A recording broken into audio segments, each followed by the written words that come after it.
Okay, let's start. Click on a search menu, type run, type here a clean mgr and click on OK. So here,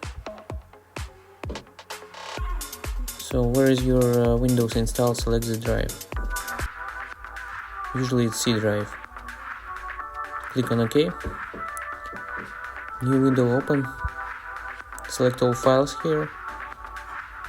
And we will delete all these junk files what will take your space. Clean up system files.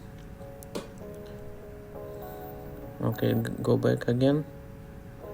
Are you sure you want to permanently delete files? Yes, sure. This is safe, so it's junk file, so don't worry, please. Okay, let's click again on start menu, type here run, click enter, and this time we should type prefetch and click on OK.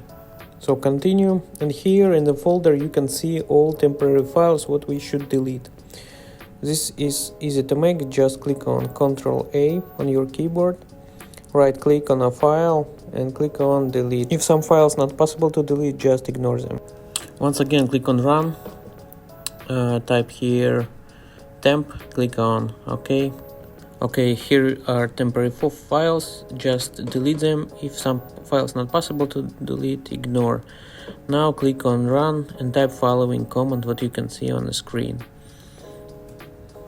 Okay, so here we need to select all files and delete them. Right click and click on delete, continue. Some files not possible to delete and ignore them.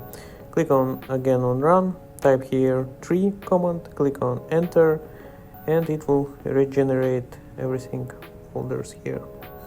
Okay, now you should clean your recycle bin. Just right click and click on empty recycle bin or open it, select all files, delete them, and after that finally you should simply restart your computer, and that's everything what you should do. Okay guys, hope this video was helpful. Make sure to like, subscribe, and have a nice day. Bye.